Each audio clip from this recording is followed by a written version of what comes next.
All right, and we're going to kick off. So, good morning, everyone. I am Natalie Brake with Early Learning Indiana, and I'm glad to have you joining us today for our very first Q&A that we are hosting here on the Early Learning Exchange. If you are new to the Exchange, welcome. This space gathers together community-based organizations, early learning leaders, and other system stakeholders to discuss, ideate, and address key issues and opportunities for early learning. We're using both informal organic conversations as well as structured exchanges of best practice and innovation, such as our Q&A today, where we can learn from one another and spark ideas about what we can do in our own communities that can make progress in fostering learning for young children. Before we get started, I'd like to make an ask of all of you to begin, or if you have not have already begun, to continue using the exchange to make these types of connections and to share your ideas, whether that's commenting on someone's post or starting your own, sharing a success, or asking a question. You have a wealth of expertise and experience that is at your hands just on the other side of that keyboard. Start a conversation and tag in all of your network. Literally, you can tag people in. I did it this morning, so there's a handful of you on here as we look for more partners to help facilitate a cohort for our Elevate Learning project. Tag people in and ask them to join that conversation. Activate your network, exchange ideas, and boost learning. That is exactly what the Early Learning Exchange is here for. So now for our Q&A. Our goal for Q&A sessions is to really give you a behind the curtain look at a specific organization, individual, or program that is fostering learning for young children in their own unique way. Our guest will be sharing briefly about their work, and then we're going to open the floor to you for your questions, your ideas, your thoughts. If you are thinking of questions while our guests are doing their introductory presentation, please go ahead and put them in the chat so those are ready there when we get into that interactive Q&A element. And for today, if you were able to join us previously this year, earlier, when we had our Making the Most of the Early Years event, you may recall that we invited a handful of organizations to share about their work and the innovative ways that they are making the most of the early years. We promise to host Q&A opportunities with these spotlight guests to give you more time to hear more about their work comprehensively and also to ask your questions. So that is one of our guests today. Our first 10 is from a spotlight from that event.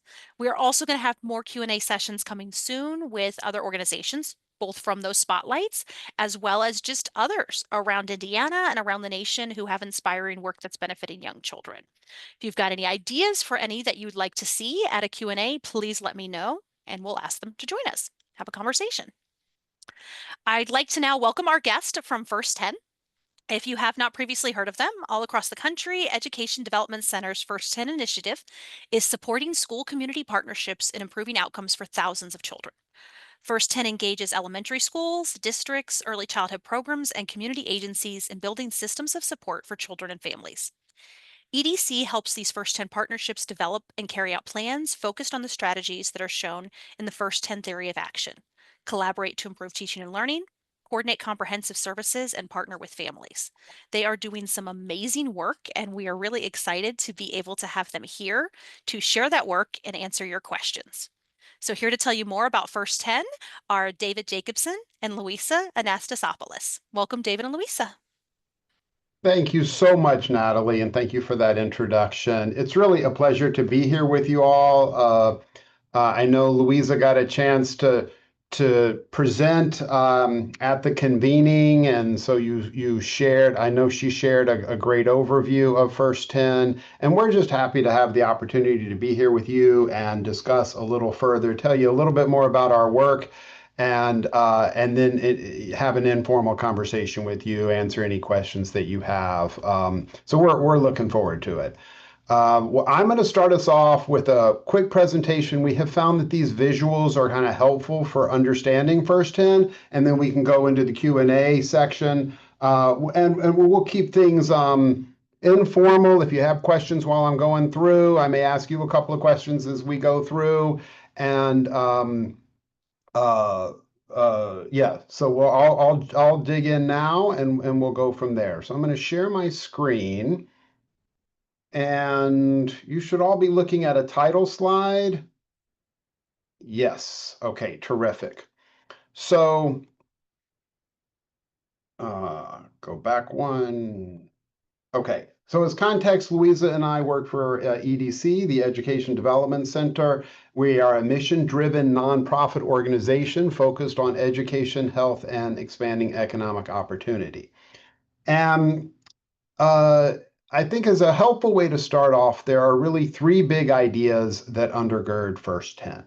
The first is that research supports a community-wide approach to the first 10 years. And here we're talking about bridging early childhood in K-12 and bridging education, health, and social services, really harnessing the collective power of the schools and programs in a community that serve children and families.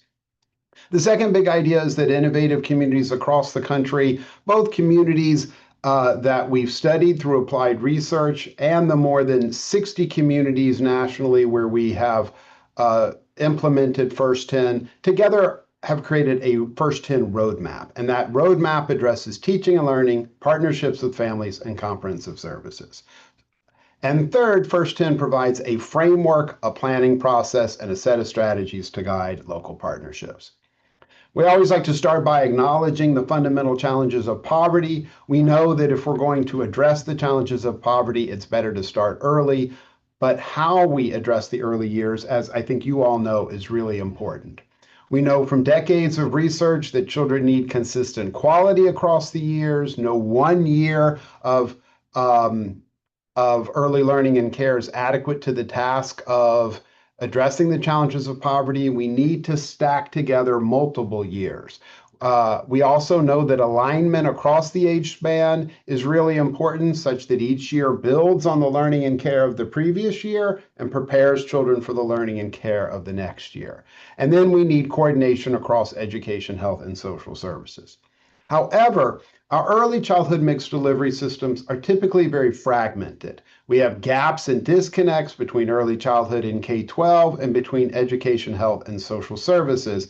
And as a result, children experience inconsistent quality and a lack of coordination and alignment. And here, I think I just would, we're a small enough group. I'd love to pause for just a moment and ask, has there been, can you think of a time in your professional careers when you've bumped into these gaps and disconnects, when you've thought, gosh, if early childhood in K-12 were just more coordinated, more aligned, or so early childhood and the early years of elementary, kindergarten, first grade, if we were more connected and aligned, we could do better by children and families. Or similarly, if our early childhood programs and schools were more connected to health and social service agencies, we could do better by children and families. Can anybody share an instance where you've bumped into one of those gaps and disconnects?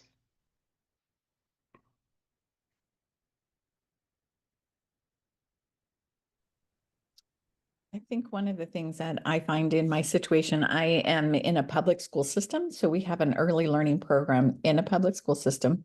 Mm-hmm. One of the things that I find is because this is a newer concept of incorporating pre-K into the K-12 system, Yes.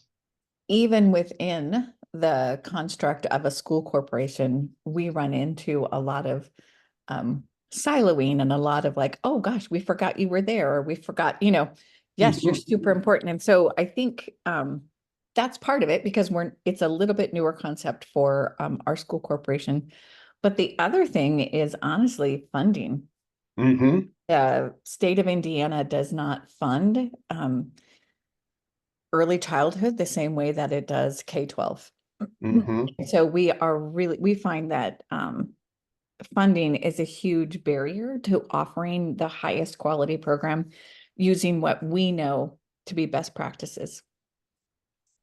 I so appreciate both of those comments, Eileen. Spot on the money from our perspective. I can't tell you how many instances we've run across where pre-K is in a school building and we don't have those relationships. And as you say, sometimes we're forgotten. And I have instances where kindergarten teachers know the faces of the pre-K teachers that are even on the same hallway, but don't know their names. So I think, and so your experience, I think, is very consistent with that, and we definitely run into the funding gaps throughout our work a lot. So I really appreciate both those comments. So thank you, Eileen. And then I see Jennifer in the chat. She's talking about the importance of transitions. I think that's music to our ears. You're going to hear a lot more about that, meeting IEP goals, assessment data sharing. So Jennifer, if I'm understanding you correctly, you're saying those are all things that are, in a sense, perhaps more challenging because of these gaps and disconnects. Am I understanding you correctly there? Yes, correct. Thank you.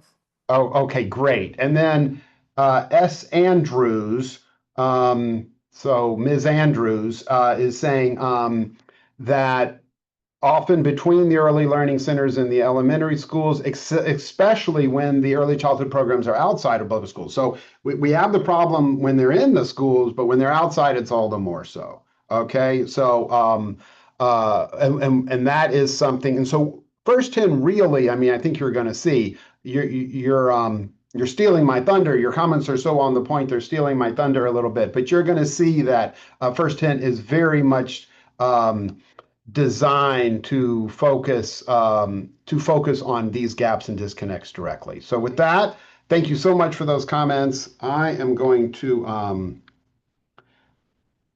give me 1 second. I'm going to share my screen again, and we'll continue.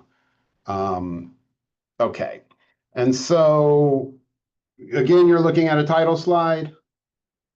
Yes. Okay, great. Or whatever, a full slide. Okay. So we have these gaps and disconnects. We have this fragmented early childhood system, and as a result, children experience inconsistent quality and a lack of coordination and alignment.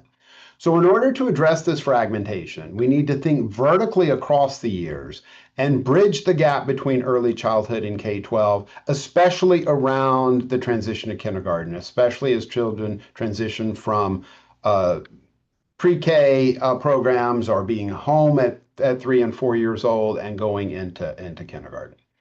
And we need to use schools and preschools as hubs to connect families to health and social services. So we at EDC and at First 10 have been studying these issues for many years, supporting communities and states in working to address these gaps and disconnects. And back in 2017, we did a study on communities that were having success bridging early childhood in K-12 and connecting families to health and social services. We interviewed national leaders, interviewed 18 communities, and focused on the ones at this map and did extensive site visits at most of them. And then in 2019, we published a study about what we can learn from these communities. And this is where we first laid out the First 10 framework, which I'll share with you in just a moment. So I'll just quickly add that since 2019, we've implemented First 10 in 7 states and over 50 communities. And I'll underscore here urban, rural, and suburban communities. So we have a lot of experience in all those contexts, a lot of urban communities and a lot of very, very rural communities. And all with a focus on children and families and households with low incomes. We bring together our communities monthly in a network. This has been very exciting for us to see communities that have implemented practice, made an adaptation, come up with an innovation. We've seen those ideas spread throughout the network. Louisa was actually the facilitator in Dundee, Michigan, a small town in Michigan, came up with an innovation, and now almost all of our communities use that strategy. So I love that ideas can spread from one community to the next like that. And so here's the model in a nutshell. We begin with a commitment that all children learn and thrive, and by learn and thrive, we have a whole child notion in mind that includes health and mental health outcomes, social emotional learning outcomes, and academic and cognitive outcomes. We then create a partnership, and that partnership includes elementary schools and school districts, Head Start programs, community-based pre-K, church-based pre-K, maybe the library, early intervention, and families, with the idea that we're all interdependent, and through our collaboration, we get better at what we do. And then our partnerships tend to take one of two structures. either a community-wide partnership, where this would probably for most of your context be a whole town, a whole school district or a town, several elementary schools, and all the early childhood programs in that catchment area. So one way to do this is district-wide in a small district or a medium-sized district. If you had a bigger city, it might be a neighborhood within a bigger city. And the second way to do this is to take a single elementary school and have it become a First 10 community school hub. And that is, so the school serves as a hub, connects with the early childhood programs in its neighborhood or catchment area, reaches out directly to families with children ages 0 to 4, and connects those families to health and social services and to the school and to the programs. So there's a hub model around a single school or a multi-school model. And in some places we can do both. If you're just kind of curious, here's a model where you can both have some district-wide strategies and some hubs. So now what do these partnerships do? That's really the key questions. That's what you're here to learn about. So these partnerships implement 3 broad strategies across early childhood elementary school as part of a coherent plan, drawing on evidence-based practices of First 10 exemplar communities. And for each of these broad strategies, most of our communities begin with a starter practice. So the first broad strategy is to collaborate to improve teaching and learning, and our starter practice here is to implement a comprehensive transition to kindergarten plan. And so I know that we talked about transitions a little bit before. We put a lot of emphasis on transition to kindergarten planning.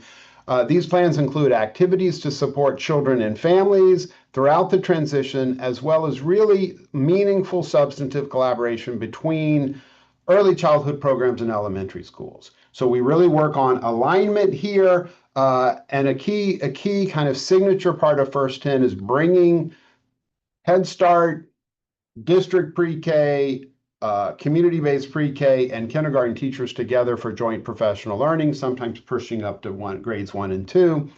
And we have found that to be really effective. A little bit of magic happens when we bring those teachers together. They're so excited to work together. They find it really productive. They can't believe they haven't always been doing this. And then we also have had really great luck bringing in our libraries to support our transition to kindergarten work. So that's the first starter practice. The second broad strategy is to coordinate comprehensive services. This is about improving referral systems, deepening partnerships with health and social service agencies. And our starter practice here is what we call school-connected play and learns. So we take the tried and true play and learn group model. Many of you may be familiar with that. We bring together caregivers and children, we sing, we dance, we read stories interactively, we build trusting relationships between our facilitators and the families. We always integrate some caregiver learning. We implement as a series rather than as a drop-in, and we strongly emphasize connections among the families, connecting families to health and social services, and connecting families with schools early. So we try to do these at schools, but regardless of where they take place, we'll have a kindergarten teacher or an elementary school teacher, a principal visit, provide a warm welcome, read a story. We're so looking forward to seeing you in a few years. And by the way, registration starts in March. So the third broad strategy then is to collaborate, to partner with families in culturally responsive ways. This is about creating family engagement and partnership structures. It's about outreach to culturally specific groups. It's about elevating family voice. And our starter practice here is a community-wide parenting campaign. If you already have a parenting campaign underway in your community, we will use the First 10 partnership to amplify that campaign. Many of our communities use something called the basics. These are 5 evidence-based principles that we saturate the community with. Maximize love, manage stress, talk, sing, and point, count, group, and compare, explore through movement and play, and read and discuss stories. For each of these, there's a really high-quality 4-minute video, lots of families, diverse families in these videos. There's a texting service, there's tip sheets, there's posters, there's flyers. And the reason this is such a good fit for First 10 is that we use the First 10 partnership to reach out to all the stakeholders in the community that touch the lives of children and families. So the trusted messengers in the early grades of schools, our pediatricians, our libraries, all of our early childhood centers, our churches. We have found red churches, blue churches, purple churches, all churches have been supportive of these 5 basics. So we've, lots of our communities have had a good success with this. Now we have a new partnership in town. It's important that we lead strategically and continuously improve. And so the First 10 team at EDC, in collaboration with local leaders, facilitates the community level First 10 teams, usually for about 2 to 3 years. We begin looking at assets and needs, we develop focused plans, and we help implement these plans. All of our plans include implementation benchmarks so that we can monitor our progress. So this is the First 10 framework. This is what we mean by the First 10 framework. I'll just quickly mention we've been evaluated in Michigan and Rhode Island, and we're very pleased with these outcomes. You can kind of scan the list, but you see increased collaboration between pre-K and K, better collaboration across schools and programs, raising the awareness of early learning, addressing barriers to school readiness. And then here, just in terms of how the work gets done, First 10 teams meet with the EDC facilitator every 3 weeks for 60 to 90 minutes. Most of the meetings are virtual. We visit, our facilitators visit in the fall and in the spring, and we have some occasional virtual convenings within a state. And then we have our monthly First 10 network meetings across states. And we have the evaluations I mentioned, a video, a case study, and other resources in this resource kit. So why don't I stop there? Would love to hear any questions that you have, comments, concerns, reflections.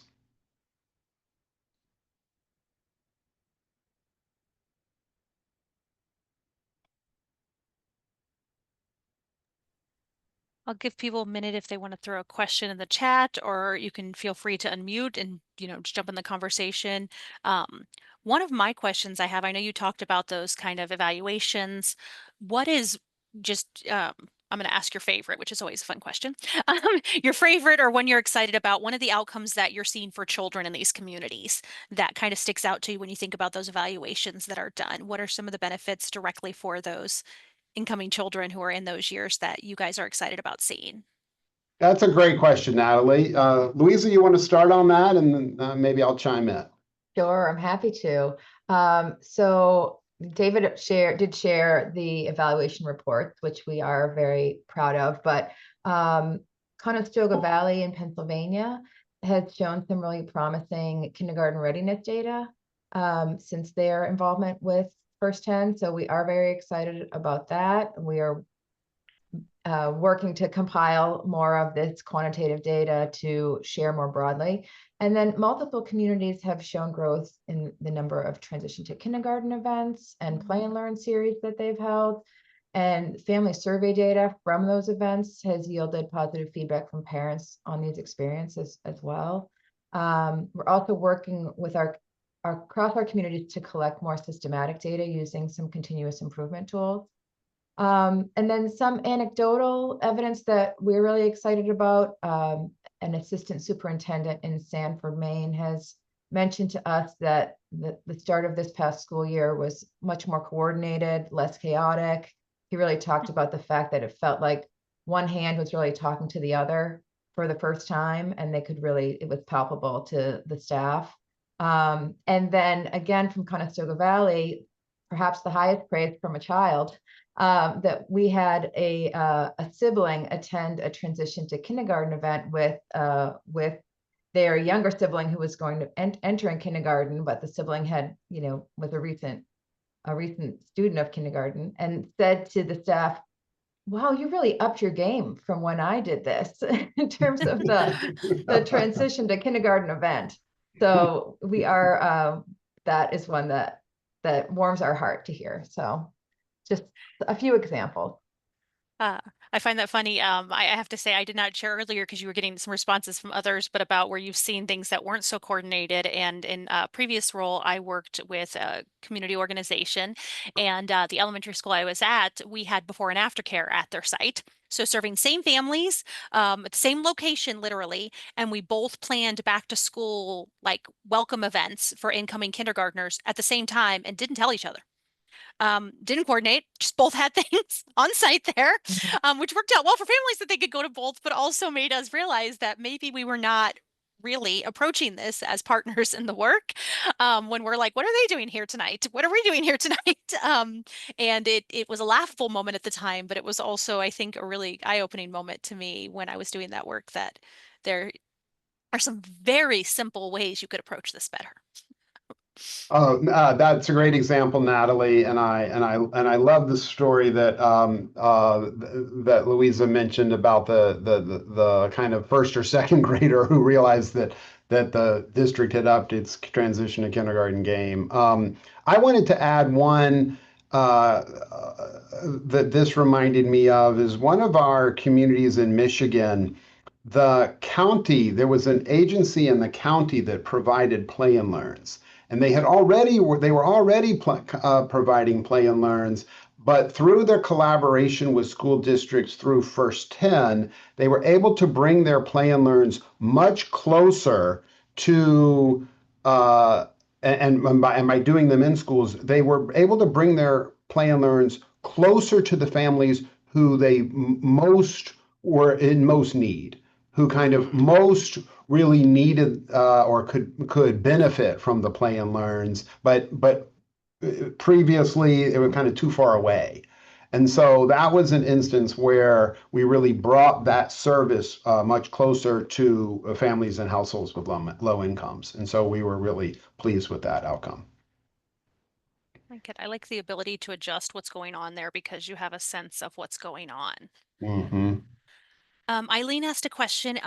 Please review your first steps. So Eileen, are you meaning kind of like how would you get started? Or were you thinking first steps like first steps organization?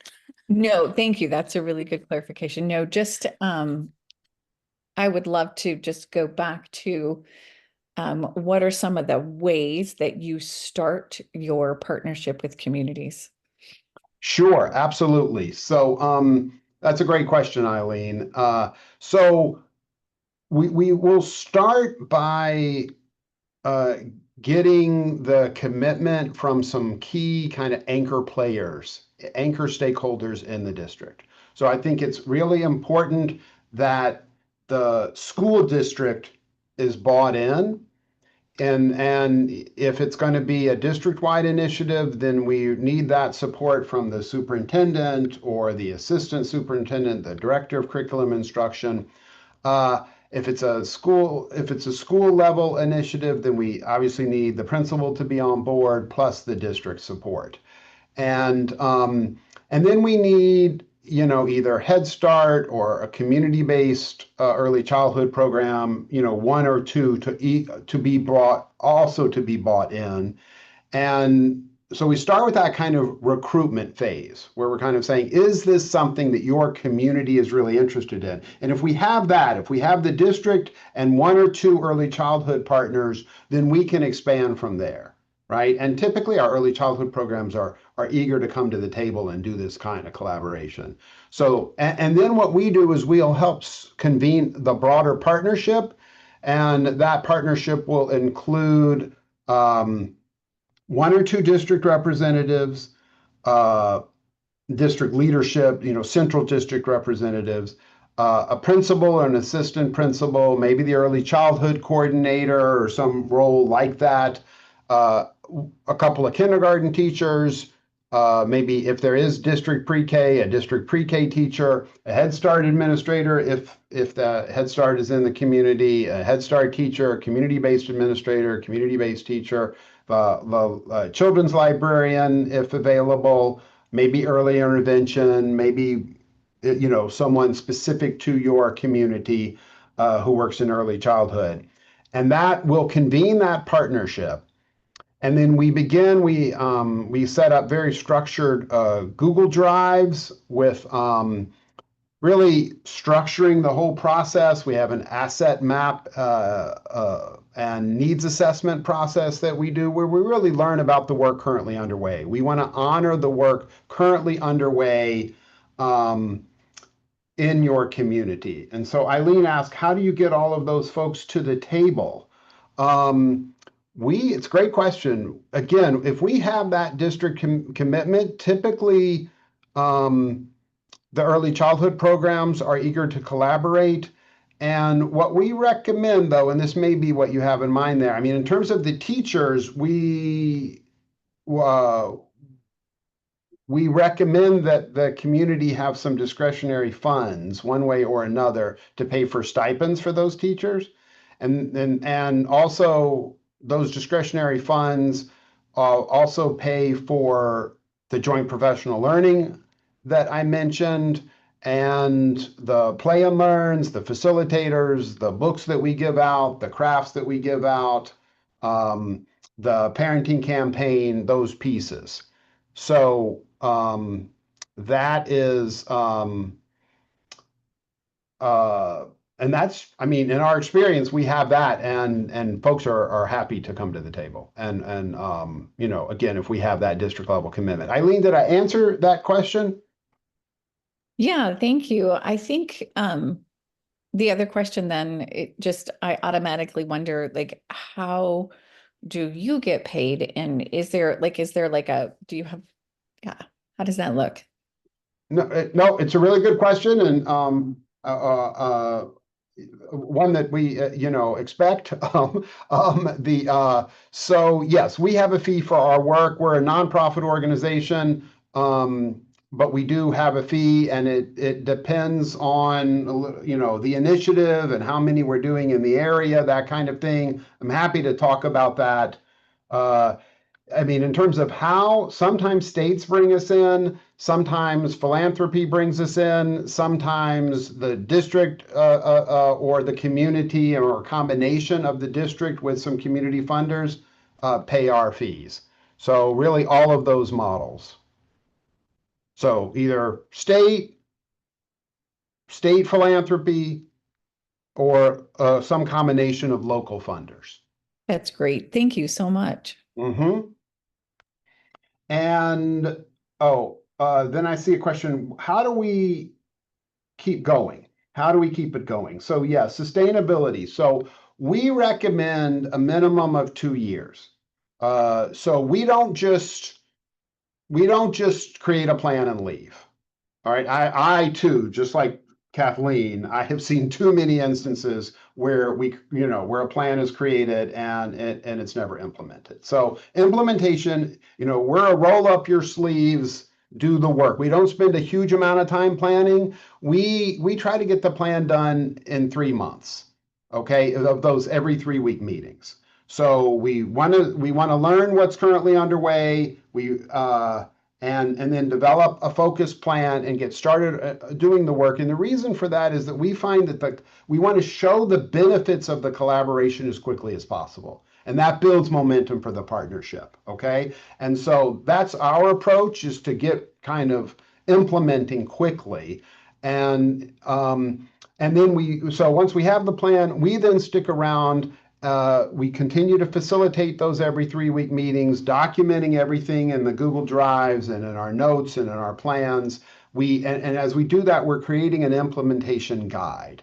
And then towards the end, that implementation guide really becomes a sustainability document.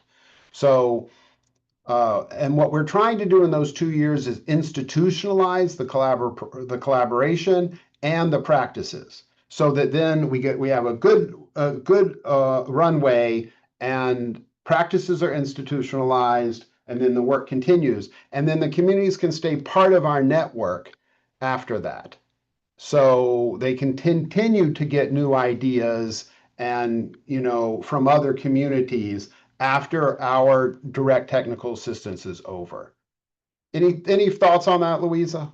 Yes, I was just going to add that as part of that process, and one of the things we try to do is to build the capacity of the team to to collect data to inform their practice as well, and have a place where they are documenting all of the data around their first initiatives and reviewing it together and tweaking approaches accordingly. So that's part of our scaffolding that we do with our teams. And then, well, so then that's a really good point that Louise is raising there. And then our hope is that that data then becomes something that the team can share with leaders in the community and show the value of this work, and the seriousness with which the team is taking the work. And that helps make the case for ongoing investment. I see the question that Jennifer asked. Okay, you asked two questions. I'll take the second one first. Do you work with regions? We do work with regions. We just met coincidentally with, or maybe not coincidentally, with the East Central Indiana Coalition, Early Childhood Coalition. It's called TRAC. And we were talking about a regional kind of implementation. And what I would recommend there is having maybe 3 pilots, well, some number of pilots, 3 to 6 pilot communities across the region. That would be my recommendation. And then to think of those pilots as a cohort. And then that cohort would start with an opening, maybe a kickoff, an in-person kickoff, and then have some, while they're having their team meetings, also have some virtual convenings about key topics, and then maybe a summer institute the following summer to show their progress and to discuss, the different innovations and adaptations that each community has done that year. That's a model that we're implementing in Maine and that we're about to start in Alabama, exactly like that. Okay, good. Okay, Jennifer. So, and then what was the budget? Okay, so the budget, I'll tell you, our costs it's all about our facilitators' time. So it's those virtual meetings every 3 weeks. It's talking to leaders in between those meetings. It's kind of, planning, preparation, follow up across those meetings. And then a big cost of ours is those visits twice a year. And we have just found, and I can't tell you, Louisa will confirm, every member of the team comes back and just says the visits are so important. In a way, we're able to do this work virtually because we visit. Okay, we visit, we get to know people, we have the relationships, and then the virtual meetings work really based on those relationships. So, and so that is part of our cost, because it's not really just the travel cost, it's the time to get there, the time to get home, all of which is to say it's more cost effective if we have a few communities in the same region rather than flying someone out there for one community. Okay, just makes sense. If we're dividing that time across 2 or 3, makes a huge difference. So with that said, I will venture to give you a number, Jennifer, and I would say the range would be approximately, I think, 35 to 50. So 35 to 50,000 per year per community. And again, I think we can get it closer to the lower end of that if we have a few communities in the same region. And then that would also include the Summer Institute.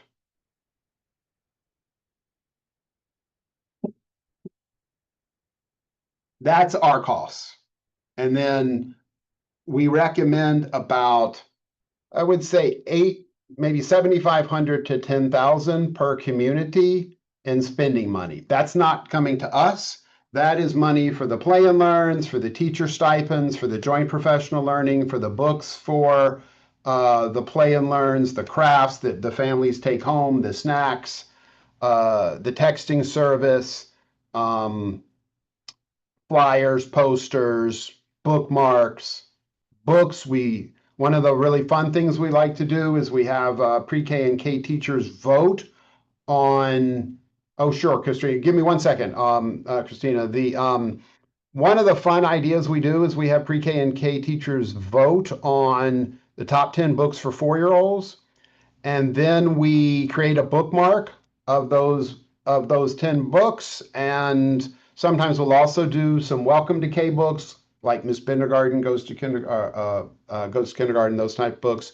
And we will then buy those books for all teachers of 4 and 5-year-olds in the community. You teach 4 or 5-year-olds, you get the books, you get a sticker, they'll all be labeled as first 10 books. And if you're a teacher of 4-year-olds, to really emphasize those books towards the end of the year. And then the K teachers know, the kindergarten teachers know, okay, a good percentage of my kids are familiar with these books, and you can do fun things at the beginning of the year. Even, and buddy up kids for ones who maybe are new to the community. And the number I gave was, Christina, was 35 to 50K per community per year. And again, we hope for 2 years would be the cost. And the reason there's a range is it depends on how many communities, whether there's a summer institute, things like that. Oh, and Louisa put the book. I put a bookmark example in the chat if people want to see what it looks like. Love that. And absolutely, yeah, the Dolly Parton Imagination Library for the books is a great way to leverage that.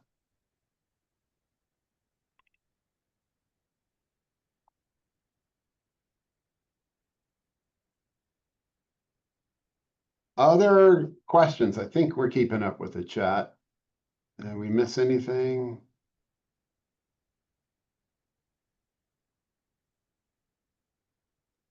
I think that's everything in the chat right now. I don't know if anybody else got distracted by looking at the book list.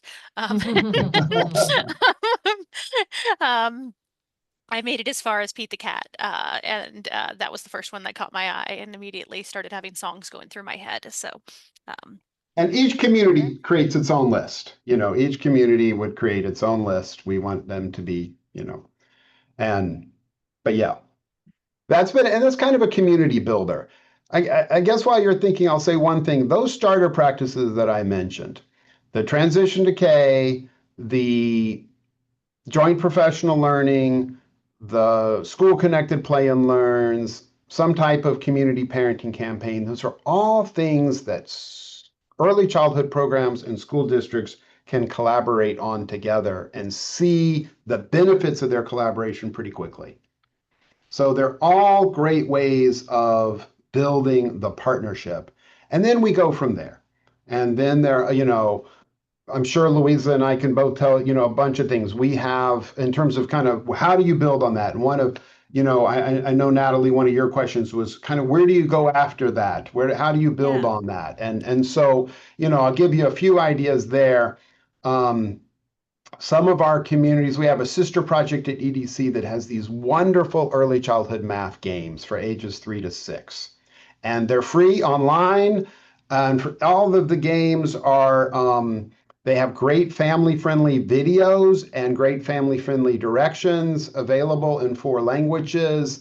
And they're great. These games are great to use in classrooms, and they're great to use as a family engagement strategy. Families can have fun with them at home, and children can have fun with them. So that is a great way to support children's math learning and to support family engagement and good bonding between the adults in the house and the children in the house.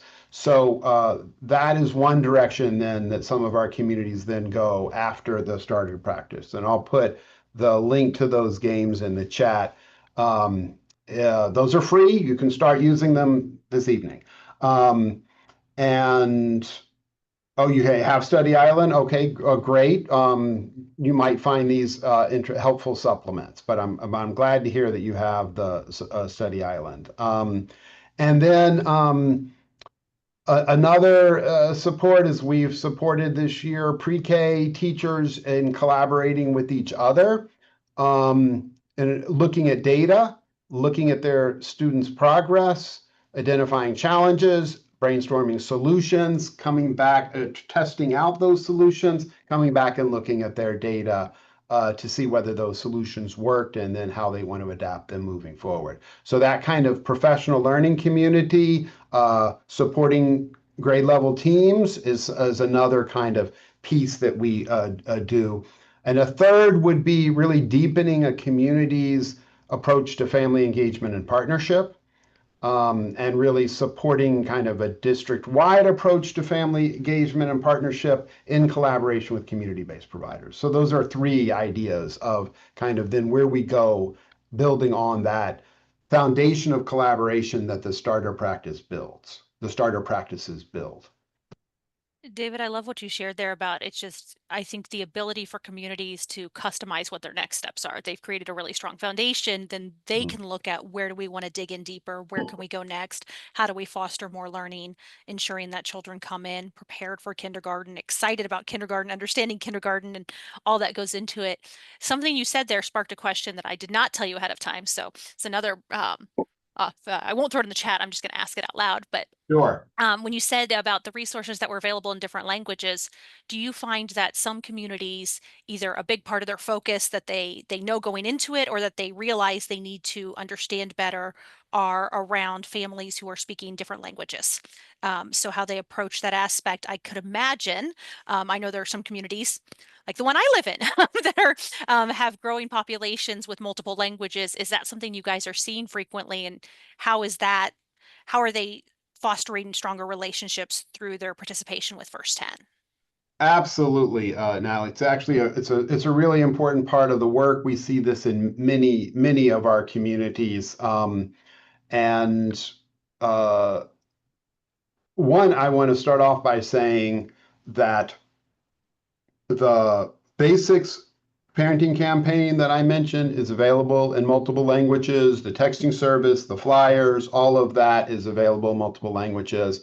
And the early math games I shared, they're available in four languages: English, Spanish, uh, Portuguese, I think, or Brazilian Portuguese, and Haitian Creole, actually.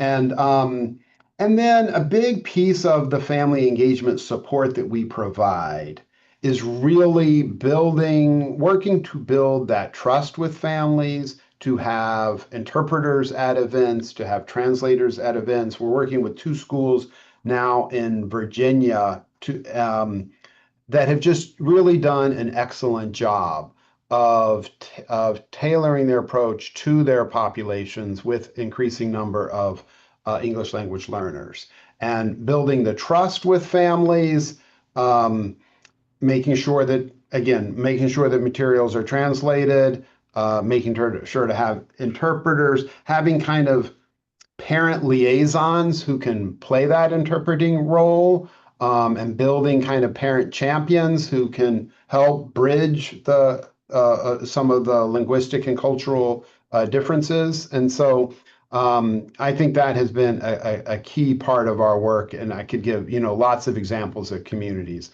Louisa, did you want to add anything to that? Oh, I was going to mention, and this is that a lot of not a lot, but there are a number of communities that we're working with that have taken their discrete transition to kindergarten activities and coordinated them into a series, so that it's clear to parents like that there are multiple events. They'll be happening over the course of the late winter into spring and also into summer, and then these will be translated into multiple languages, and often they'll have interpreters on site for those events. And if I'm not sure if I'm able to share my screen, but yes, I am. I can share an example of one of these flyers. If you send a request, I can click yes. And so, I think it's letting me. oh, there it is. Perfect. Okay, so this is Sanford, Maine, and they capitalizing on the fact that they have a lot of hiking trails in their community, and they created this Hike the Kindergarten Trail example. And so you see that they have their different stops. They have registration, kindergarten registration in February, then kindergarten exploration in April, playground exploration in May, kindergarten screening, kindergarten orientation, and then the first day of kindergarten. And then they have a link to a QR code for more information, but then they explain what each of these activities is. And one thing that they've also done is coordinate the dates so that they are coordinated across all 3 elementary schools. And again, they have this available in multiple languages, and they do provide interpretation services on site.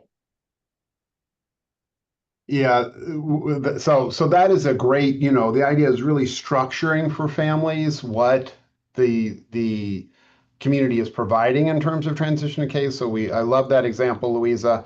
So another, you know, as a variation on that, I think very helpful for families with English language learners is one of our schools in Virginia created a parent-focused orientation, a series of parent-focused sessions.